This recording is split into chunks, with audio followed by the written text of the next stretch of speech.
Hello everyone, सभी साथियों को नमस्कार। साथियों, इलेक्ट्रीशियन के लिए हम आप लोगों के लिए जो एसके जाकी न्यू वर्जन द्वितीय वर्जन आया है, उस बुक का हम आप लोगों के लिए सॉल्यूशन करवाएंगे। यह बुक आप लोगों के लिए सबसे हटके बुक है।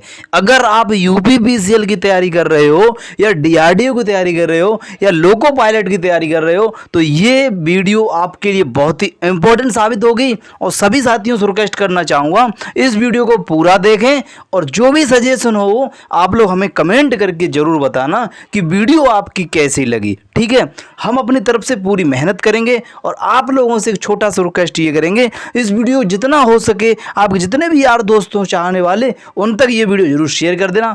हम आपको इस बुक का पूरा सॉल्यूशन करवाएंगे, ये मैं आप लोगों से प्रॉमिस करता हूं। ठीक है, तो आप लोग भी एक प्रॉमिस करना है कि आप लोग हमें रोजाना जुड़ना है, इसी टाइम पर आपको रोजाना क्लास मिलेगी।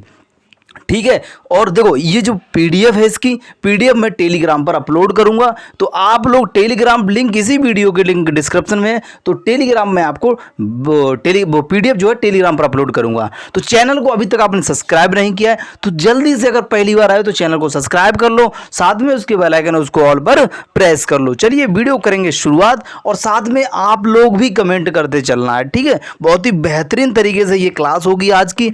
चलिए सभी साथी कमेंट भी करेंगे। ठीक है, अगर आपको नहीं आता है तो इस वीडियो को एक बार नहीं 2 बार देख लो। वीडियो देखने कोई आप लोगों से पैसे नहीं लग रहे हैं। ठीक है, चलिए पहला क्वेश्चन आपकी स्क्रीन पर है, काफी लोगों ने इसका आंसर भी दे दिया है। पहला क्वेश्चन है हमारा, विद्युत झटका सामान्यता होता है। देखो, जो विद्युत झटका होता है, हमारा जो इलेक्ट्रिसिटी वाला जो झटका होता है वो कैसा होता है?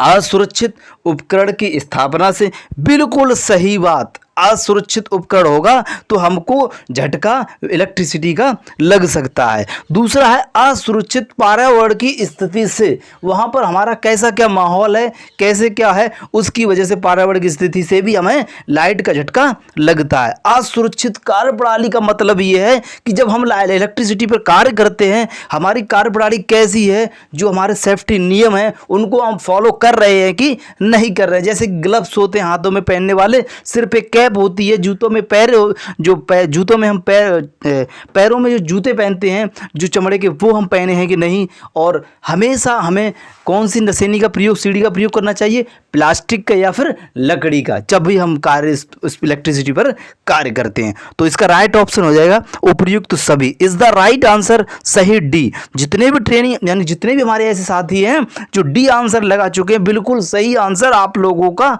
हो जाएगा। चलिए आगे देख लेते हैं, आगे हमारा क्वेश्चन देखते हैं। अब इसका थोड़ा सा हम आपको एक्सप्लेन करके बता देते हैं जो इस बुक में फैक्ट दिए हुए हैं। देखो डी ऑप्शन है, विद्युत झटका सामान्यतः असुरक्षित उपकरण की स्थापना से भी होता है, और कह सकते हैं कि असुरक्षित पर्यावरण की स्थिति से भी होता है, असुरक्षित कार्यप्रणाली, यानी हमारा डी ऑप्शन सही था। लेकिन हमेशा याद रखना, विद्युत झटका शरीर के किसी भाग में अचानक बिजली का रिहा होना होता है। जैसे ही हमें करंट लगता है, हम तार को टच करते हैं, नंगे तार को, तुरंत करंट जो होता है हमारे बॉडी में क्या होता है, फैल जाता है। ठीक है, पहला पॉइंट हमारा ये हो जाएगा। देखिए पहला पॉइंट, ठीक है। अब दूसरा पॉइंट ये है, यह तब लगता है, जो करंट हमें कब लगता है, जब कोई व्यक्ति विद्युत ऊर्जा स्रोत के संपर्क में आ जाता है, उसके टच में आ जाता है, तो हमें क्या होता है, करंट लग जाता है। ठीक है, चलिए, और फिर मानव शरीर पर विद्युत के झटके का प्रभाव लाइन वोल्टेज पर निर्भर करता है। किस पर? लाइन निर्भर करता है। किस पर? कभी भी एग्जाम में पूछ लिया जाए, मानव शरीर के विद्युत झटका जो होता है किस पर प्रभाव निर्भर करता है, आप बताएंगे लाइन वोल्टेज पर निर्भर करता है। ये फैक्ट अपनी कॉपी में नोट डाउन करते चले, एक बुक्स बना लें अच्छी से कम 100-150 रुपए, क्योंकि वो आपकी पूरी भर जाएगी इस बुक से। ठीक है, चलिए नेक्स्ट क्वेश्चन ये रहा। देखो क्वेश्चन क्या कह रहा है, बहुत ही बेहतरीन क्वेश्चन है। ये बिहार पावर कॉर्पोरेशन में 2019 में एग्जाम में पूछा गया था, इंपॉर्टेंट क्वेश्चन है। देखो ये मत देखना डीआरडीओ में नहीं आएगा, यूपीपीसीएल भाई यूपी है तो हमारा इलेक्ट्रीशियन, थ्योरी के तो क्वेश्चन है, कहाँ से बनेंगे, थ्योरी से बनेंगे, थ्योरी के तो क्वेश्चन है। चलिए बताइए, सावधानी बरतना चाहिए जब विद्युत से संबंधित कार्य करना हो, तो हमेशा, कभी नहीं, कभी कभी, या शायद। यार ऐसा तो हो ही नहीं सकता है, ये बात तो बिल्कुल गलत हो जाएगी। सावधानी हमेशा बरतनी चाहिए। इसलिए हमारा सही आंसर क्या हो जाएगा? A answer is the right answer, हमारा सही आंसर हो जाएगा। बिल्कुल सही आंसर क्या होगा इसका? A answer. जितने भी साथी हमारे लगा रहे हैं ए आंसर, वो एकदम सही आंसर इसका लगा रहे हैं। बहुत ही बेहतरीन और गजब, यानी कि आपकी तैयारी जो है बहुत ही बेस्ट चल रही है। चलिए इसके फैक्ट भी देख लेते हैं। हमेशा सावधानी बरतनी चाहिए जब भी हम इलेक्ट्रिसिटी पर कार्य करते हैं, जब व्यक्ति संबंधित कार्य करना हो, जब भी हमें विद्युत से संबंधित कार्य करना हो।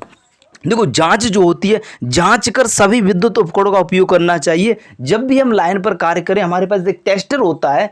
टेस्टर से हमेशा, जिस पर हम पीछे से एक उंगली रख के ये देख लेते हैं इस पर लाइन पर इस इलेक्ट्रिसिटी है कि नहीं, विद्युत धारा इसमें बह रही है कि नहीं बह रही है। ठीक है, चलिए नमी की स्थिति में विद्युत से संबंधित कार्य से बचना चाहिए। जब भी हमारी जो बरसातें होती हैं, बरसातों में क्या होता है, करंट जो होता है, नमी फैल जाती है, नमी की वजह से उसमें करंट फैल जाता है। हमेशा हमें ये चीज़ क्या चेक करनी चाहिए, उन चीज़ों से हमें बचना भी चाहिए। गीली त्वचा में विद्युत झटका सर्वाधिक लगता है। जैसे कि हमारा गीली त्वचा, जब हम नहा लेते हैं और नहाने के बाद हम अगर तार को पकड़ लें तो भाई करंट कैसे लगेगा, वो तो आप समझ सकते हो जब आपको लगेगा। ठीक है, चलिए सभी साथियों को ये पॉइंट जो है स्क्रीनशॉट कर सकते हो, और नहीं तो इनको अपनी कॉपी में नोट डाउन करते चलो। और पीडीएफ मैं आपको इसकी शाम को टेलीग्राम पर अपलोड कर दूंगा। ठीक है, उसकी आप टेंशन मत लो, पीडीएफ की टेंशन मत लेना, वो लिंक डिस्क्रिप्शन में टेलीग्राम। चलिए नेक्स्ट क्वेश्चन तीसरा, जल्दी सभी लोग कमेंट करिए। सभी विद्युत उपकरणों का उपयोग करना चाहिए, सभी विद्युत उपकरणों का उपयोग करना चाहिए जांच कर, इसे साफ कर या व्यवस्थित कर, स्टिकर लगाकर। यार हमें एक बात बताओ आप लोग, क्या हम कोई विद्युत उपकरण है, क्या उस पर हम जाएंगे और साफ कर देंगे ऐसे ही जाके? जो बात गलत हो जाएगी ना। व्यवस्थित करके ये देखा जाए, हाँ व्यवस्थित कर सकते हैं, लेकिन ये कोई ज़्यादा इम्पोर्टेंट बात नहीं है। और ये तो है ही नहीं कि स्टिकर लगाकर, नहीं। हमेशा जब भी हम विद्युत उपकरणों पर कार्य करेंगे, उपयोग करना चाहिए, हमेशा उसको जांच लें किसी टेस्टर से। जब कोई भी हमारे पास उपकरण हो, उससे पहले जांचेंगे कि इसमें कहीं ऐसा तो नहीं इलेक्ट्रिसिटी यानी धारा, इसमें विद्युत धारा बह रही है। ठीक है, चलिए बिल्कुल सही आंसर इसका क्या हो जाएगा? फर्स्ट ऑप्शन इसका एकदम इज द राइट आंसर हो जाएगा। बहुत बढ़िया, आगे देखते हैं। ये देखिए ये आंसर इसका सही था, और इसका जो फैक्ट जो है वो आप लोग अपनी कॉपी में नोट डाउन कर लें। फैक्ट ये वाला पहला वाला है, जब भी विद्युत से संबंधित कार्य करना हो हमें सदैव सावधानी बरतनी चाहिए। बिल्कुल सही बात हो जाएगी। विद्युत दुर्घटना से बचने के लिए कार्यशालाओं में लगे सुरक्षा संकेतों का अनुपालन करना चाहिए। बिल्कुल सही। यहाँ पर जो भी हमें निर्देश दिए हों, दिशा निर्देश, हमें इलेक्ट्रिसिटी में क्या करना पड़ेगा, उनको फॉलो करना पड़ेगा। अगर फॉलो नहीं करोगे तो भाई साहब क्या होगा वो समझ जाना आप लोग। चलिए, सूखी लकड़ी विद्युत का कुचालक होती है। जब भी हम इलेक्ट्रिसिटी का तार पकड़ें, कहीं नंगा है, तो हमें सिर्फ सूखी लकड़ी का प्रयोग करें। उसमें क्या होता है, धारा, विद्युत धारा उसमें नहीं बहती है। विद्युत झटके से बचाव के ये उपयुक्त होता है। सबसे उपयुक्त क्या होती है, वे लकड़ी होती है सूखी। भाई ये सब ऐसा मत करना, हमें लकड़ी बोल दी लकड़ी पकड़ लो, नहीं। गीली लकड़ी तो कभी ले जाना ही मत लाइट के पास, ये ध्यान रखना, नहीं तो निकल जाएगी। ठीक है, तो इसलिए ये इसके फैक्ट है, इनको आप अपनी कॉपी में नोट डाउन करते चलें। चलिए नेक्स्ट क्वेश्चन सभी साथी कमेंट करेंगे। ये हाल एग्जाम में 2015 में इलेक्ट्रीशियन का क्वेश्चन ये पूछा गया था। ठीक है, चलिए, हाथ से हाथ विद्युत धारा के प्रभाव को कहते हैं। जो हाथ से हाथ होती है वो हमें बताना है। बताइए, सभी लोग कमेंट करेंगे। स्टेप पोटेंशियल या टच पोटेंशियल या औसत या कोई नहीं। चलिए सभी साथी कमेंट करेंगे। चलिए सभी लोग कमेंट करेंगे फटाफट, इसका सही आंसर क्या होगा। बहुत ही गजब और शानदार तरीके से आप लोग इसका आंसर दे रहे हो। सही आंसर हो जाएगा touch potential. B answer is the right answer. जितने भी लोग चौथे का बी आंसर दे रहे हैं बिल्कुल सही हो जाएगा। चलिए इसका थोड़ा सा फैक्ट देख लेते हैं। हाथ से हाथ विद्युत धारा के प्रभाव को टच पोटेंशियल कहते हैं। क्या कहते हैं? टच पोटेंशियल कहते हैं। मैं बार बार इसलिए बोल रहा हूँ आपके दिमाग में अच्छे से बैठ जाए, अगर एग्जाम में आ जाए तो उसको छेद कर देना खोपड़ी में। चलिए विद्युत, अब हम फैक्ट देख लेते हैं। इसका फैक्ट हमारा यहाँ पर आप देख सकते हो कि विद्युत एक प्रकार की क्या है, ऊर्जा है। कभी एग्जाम में पूछ लिया जाए विद्युत क्या है, विद्युत एक प्रकार की ऊर्जा है। और ऊर्जा जो ऊर्जा संरक्षण नियम के अनुसार इसका क्षय नहीं होता है। ऊर्जा को हम नष्ट नहीं कर दे सकते हैं। एक स्तंभ से तो हम एक स्थान से दूसरे स्थान तक उसको भेज सकते हैं, ठीक है, उसको पर हम नष्ट नहीं कर सकते हैं ऊर्जा को, ठीक है, बल्कि किसी के रूप में एक रूप से दूसरे रूप में बदला जा सकता है। बिल्कुल सही। विद्युत ऊर्जा को ऊष्मीय ऊर्जा और रासायनिक ऊर्जा और चुंबकीय ऊर्जा आदि अनेक रूपों में बदला जा सकता है, ठीक है, किसको, विद्युत ऊर्जा को। अगला हमारा फैक्ट ये है, चालक में आवेश प्रवाह की दर को विद्युत धारा कहते हैं। चालक, कभी एग्जाम में पूछ लिया जाए जो चालक होता है, चालक में आवेश के प्रवाह की धारा को क्या कहते हैं, तो आप बोलेंगे उसको विद्युत धारा कहते हैं। विद्युत धारा की स्थिति में विद्युत से संबंधित कार्य से बचना चाहिए। बिल्कुल सही। इनको आप अपनी कॉपी में नोट डाउन करते चलें।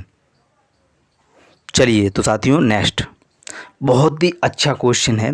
खाली स्थान की स्थिति में विद्युत से संबंधित कार्य से बचना चाहिए। खाली स्थान की स्थिति में विद्युत से संबंधित कार्य से बचना चाहिए। ठंड, शुष्क, गर्मी या नमी, तो किससे बचना चाहिए, तो आप लोग कमेंट करेंगे फटाफट सभी लोग। बिल्कुल बात सही है, ये बात बिल्कुल सही है, हमें नमी से बचना चाहिए। किससे बचना चाहिए, नमी से बचना चाहिए। इसलिए इसका सही आंसर डी आंसर। कितने लोग इसका डी आंसर लगा रहे हैं, देखते हैं कितने लोग इसका डी आंसर लगा रहे हैं। काफ़ी लोग डी आंसर लगा रहे हैं, बहुत ही बढ़िया।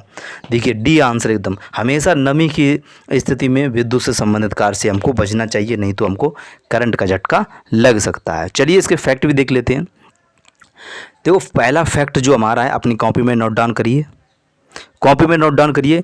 जब भी विद्युत से संबंधित कार्य करना हो, हमेशा जब भी हम विद्युत पे कार्य करना संबंधित हो, हमें सदैव सावधानी बरतना चाहिए। अगर नहीं बरतोगे तो बहुत ही दिक्कत रहेगी।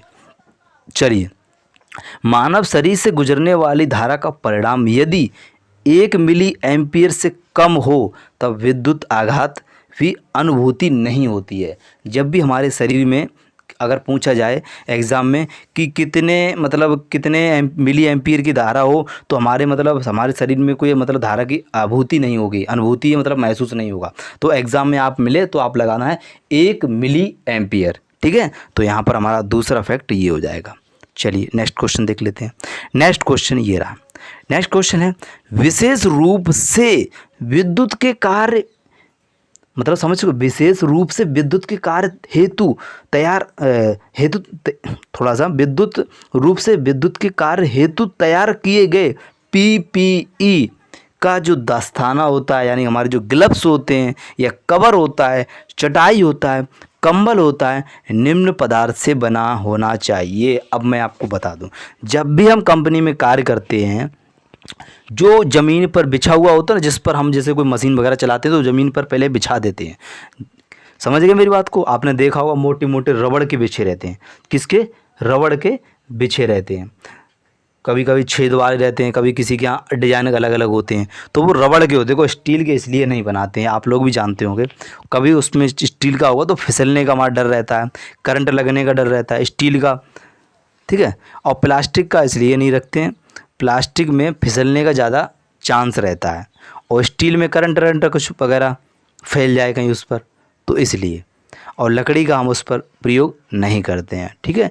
रबड़ का अच्छा रहता है। रबड़ में क्या होता है, ये विद्युत धारा इसमें नहीं फैलती है, और हमारा ये सबसे बेस्ट जो है एक अच्छा रहता है, ठीक है। चलिए तो इसका हमारा सही आंसर क्या हो जाएगा, रबड़। जितने भी लोग डी आंसर वो भी आंसर लगा रहे हैं बिल्कुल सही हो जाएंगे। चलिए नेक्स्ट क्वेश्चन। थोड़ा सा अब यहाँ पर आपको फैक्ट है, अपनी कॉपी में लिख लीजिए। चलिए देखिए, सूखी लकड़ी विद्युत का कैसा होता है, कुचालक होता है। एग्जाम में आ जाए सूखी लकड़ी विद्युत धारा की होती है तो आप लगा देना कुचालक होती है। विद्युत झटके से बचाव के उपयुक्त में सबसे बेस्ट क्या होता है, सूखी लकड़ी ही होती है। विद्युत झटके से बचाव हेतु विद्युत रोधी जूते का प्रयोग करना चाहिए। हमेशा विद्युत रोधी जूते जो चमड़े वाले जूते होते हैं, प्लास्टिक वाले होते हैं, उनका हमें ज़्यादातर प्लास्टिक वाले यूज करना चाहिए। लाइट में जब भी विद्युत का कार्य करें हमें रबड़ के जूते का प्रयोग करना चाहिए, ठीक है। बिल्कुल सही। इन फैक्टर को आप लिख लें, वेरी वेरी इंपॉर्टेंट, ये आप लोगों के लिए फैक्ट हैं। यहाँ से आपके इन फैक्टरों से मैं एक क्वेश्चन करा रहा हूँ, लेकिन एक क्वेश्चन से आप देख सकते हो 2-3 क्वेश्चन बन रहे हैं, ठीक है। चलिए आगे हमारा क्वेश्चन ये रहा, निम्न में से किस स्थिति में विद्युत झटका सर्वाधिक होता है। अब आप समझ गए होंगे, मैंने इतना आपको करवाया है तो आप इसका क्वेश्चन का आंसर आप, मुझे नहीं लगता विद इन सेकेंड में आप लोग इसका दे सकते हो। दे सकते हो कि नहीं दे सकते हो? आप लोग कहेंगे बिल्कुल दे सकते हैं सर। इसका राइट आंसर हो जाएगा डी, गीली त्वचा वाला। बिल्कुल सही आंसर हो जाएगा गीली त्वचा। हमारी गीली त्वचा होगी तो सर्वाधिक हैवी वाला, अच्छा वाला करंट लगेगा। चलिए ये देखिए, फैक्ट अपनी कॉपी में लिखिए, जल्दी सभी लोग नोट करिए। देखो, नमी की स्थिति में विद्युत से संबंधित कार्य से बचना चाहिए, हमेशा याद रखना इस बात को। फिर है हमारा, विद्युत का झटका शरीर के किसी भाग में अचानक बिजली का रिहा होना हो जाता है। ठीक है, इसलिए इसका फैक्ट ये भी हमारा एक इम्पॉर्टेंट फैक्ट है। विद्युत झटका तब लगता है जब कोई व्यक्ति विद्युत ऊर्जा के संपर्क में या उसके स्रोत में आ जाता है। ठीक है, इन तीनों फैक्ट को अपनी कॉपी में नोट डाउन करते चलिए। देखो, पीडीएफ से कुछ नहीं होगा, मैं फिर बोल रहा हूँ, आप डाउनलोड करोगे कुछ नहीं होगा। कॉपी में नोट डाउन करोगे, एक बार दो बार पढ़ोगे तो वेरी वेरी इंपॉर्टेंट क्वेश्चन है। अगर ये बुक आप मंगाओगे तो ये बुक अगर ऑनलाइन मंगाओगे तो कम से कम 400 रुपये पड़ेगी। मैं आपको फ्री ऑफ कॉस्ट दे रहा हूँ, क्या जा रहा है 20-25 मिनट में आपको वीडियो देखने का, और आपको ज्ञान भी मिल रहा है। जो चीज़ हम देखते हैं, सुनते हैं और समझते हैं, वो चीज़ हमें याद होती है तुरंत। ठीक है, चलिए नेक्स्ट क्वेश्चन ये रहा, जीवित विद्युत उपकरण की आग बुझाने के लिए कौन सा शमन उपयोग होता है। विद्युत में पूछा गया, इलेक्ट्रिसिटी में जब आग लगती है उसकी जो तार में, उपकरण में, तो हम किसका प्रयोग करेंगे, कौन से शमन यानी यंत्र का प्रयोग करेंगे। हैलोजन, जल, फोम, द्रवित रसायन। अब मैं आपको बता देता हूँ थोड़ा सा यहाँ पर। देखो, हमेशा याद रखना, जल का तो प्रयोग करेंगे ही नहीं जब लाइट में आग लगेगी। करेंगे कि नहीं करेंगे, ये बात आप भी जानते होंगे। फोम का हम प्रयोग करेंगे नहीं तो वह क्या होगा, उसमें लाइट फ्लो हो जाएगी, बह जाएगी। द्रवित रसायन में तो कैसे भी नहीं कर सकते। तो बचा क्या हमारा, हैलोजन। काफ़ी लोग इसका ए आंसर लगा रहे हैं। आपका ये आंसर बिल्कुल सर आँखों पर हम इसको स्वीकार करते हैं, आप लोगों का ये क्वेश्चन सही हो जाएगा। ठीक है, चलिए आगे देख लेते हैं। इसका थोड़ा सा फैक्ट आपको यहाँ पर मैं आपको बताना चाहूँगा। देखिए, अग्निशमन यंत्र सभी प्रकार की आग बुझाने के लिए प्रयोग किया जाता है। कभी कभी एग्जाम में पूछ लिया जाए अग्निशमन यंत्र किस पर आग बुझाएं, आल अभव, तो वहाँ पर आल अभव, आल यानी सभी प्रकार की। विद्युत उपकरण में लगी आग बुझाने के लिए, जो विद्युत उपकरण में लगी आग बुझाने के लिए फोम अग्निशमन किसका प्रयोग नहीं करेंगे, फोम वाले का प्रयोग नहीं करेंगे। इस बात को आप समझ सकते हो। ठीक है, अग्निशामक यंत्र ऐसा उपकरण है जिसके द्वारा जलती हुई वस्तु पर द्रव मतलब जो लिक्विड, जैसे पानी, तेल वगैरह, गैस जैसे कि जो हमारे गैस वाले बुझाने वाले, या चूड़ का छिड़काव करके आग पर काबू किया जा सकता है। ठीक है, क्या पूछा उसने, अग्निशमन यंत्र एक ऐसा उपकरण है। अच्छा, अग्निशमन यंत्र पूछा है। जो अग्निशमन यंत्र है, चाहे वो द्रव से लगी आग हो, चाहे वो गैस, चूड़ किसी पर इनका हो, इनकी आग लगी हुई, तुरंत हम क्या करेंगे, इन पर काबू पा लेते हैं छिड़काव करके। ठीक है, तो इस फैक्ट को आप अपनी कॉपी में नोट डाउन कर लें, सभी साथियों से कहना चाहूँगा। आगे हमारा क्वेश्चन है BIS का फुल फॉर्म। यह क्वेश्चन ALP में भी पूछा गया था, यह क्वेश्चन UPPCL में भी पूछा गया था, और आपकी ITI की होगी ये क्वेश्चन, उसमें भी पूछा गया। पता नहीं ये क्वेश्चन कितना मतलब इम्पोर्टेंट है, कितना मतलब कह सकते हैं। चलिए, और काफ़ी लोग इसको गलत करके ही आते हैं। चलिए आप लोग देखते हैं क्या इसका सही करोगे। Bureau of Indian standard, bank of Indian standard, bureau of Indian state, या बीच ऑफ इंडियन स्टेट। सही हो जाएगा bureau of Indian state. A answer देखो, काफ़ी लोगों ने इसका ए आंसर लगाया, बिल्कुल सही आंसर आपका माना जाएगा ए आंसर। जितने भी लोग इसका ए आंसर लगा रहे हैं, बिल्कुल आपका सही आंसर माना जाएगा। देखो, थोड़ा सा यहाँ पर फुल फॉर्म देख लेते हैं BIS से रिलेटेड। देखो, BIS ये क्या है, भारतीय, हमारा जो भारत का होता है ना, भारत का एक राष्ट्रीय मानक निकाय है। एग्ज़ाम में पूछ लिया जाए BIS क्या है, तो राष्ट्रीय मानक निकाय है। अगर एग्ज़ाम में पूछ लिया जाए, एक नंबर हमारा यहाँ से क्लियर हो जाएगा। अगर ये पूछ लिया जाए BIS की स्थापना या BIS का जो अधिनियम है वो किसके अंतर्गत की गई, तो ये 2016 के अंतर्गत की गई। याद रखना इस बात को, किसका BIS की स्थापना अधिनियम कब हुआ, 2016 के अंतर्गत हुआ। अगर आपसे एग्जाम में पूछ लिया जाए BIS की स्थापना, जो हमारे वस्तु, उसके मानकीकरण, मूल्यांकन और गुणवत्ता गतिविधियों को सम्मिलित तथा उनमें से जुड़े या उससे जो प्रसंगवश जुड़े मामले के लिए हम BIS का प्रयोग करते हैं। ठीक है, इसलिए इसका वी फैक्ट हमारे लिए इम्पोर्टेंट हो जाता है। ठीक है, ज़्यादातर ये पूछ लिया जाएगा किसके अंतर्गत या कि मतलब कब अधिनियम किसकी स्थापना इसकी कब हुई थी, मतलब स्थापना अधिनियम कब हुआ था, तो 2016 में। और ये राष्ट्रीय मानक निकाय, दो इम्पोर्टेंट हमारे लिए बहुत ही ज़्यादा। चलिए नेक्स्ट क्वेश्चन, यह क्वेश्चन आप लोग हमें कमेंट करके बताओगे, निम्न में से किस विद्युत धारा का अत्यंत दर्दनाक विद्युत झटका लगता है। यह क्वेश्चन आप लोग हमें कमेंट करके बताओगे, सभी साथी कमेंट करके बताएंगे। देखते हैं एक ये क्वेश्चन आप लोग कितने लोग सही करके इसका हमें बताते हो आप लोग। ठीक है, तो मैं आपको 50-50 दे रहा हूँ, सी या डी में से कोई एक है, जो भी हो आप लोग हमें कमेंट करके बताना। सबसे पहले जो कमेंट करेगा उसका नाम नेक्स्ट वीडियो में लिया जाएगा। ठीक है, तो दोस्तों आज की क्लास में हमने 10 क्वेश्चन करवाए और रोज़ाना इसी तरीके से हमारी क्लास आपको मिलेगी इसी टाइम पर।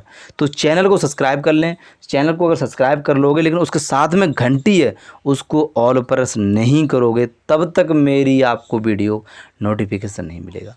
तो ये गलती ना करें, ज़रूर चैनल को सब्सक्राइब करें और बेल आइकन करें और वीडियो को शेयर ज़रूर करें। आप लोगों की मेहनत से मैं इतना वीडियो दे रहा हूँ। ठीक है, थैंक यू फॉर वॉचिंग। जय हिंद, जय भारत।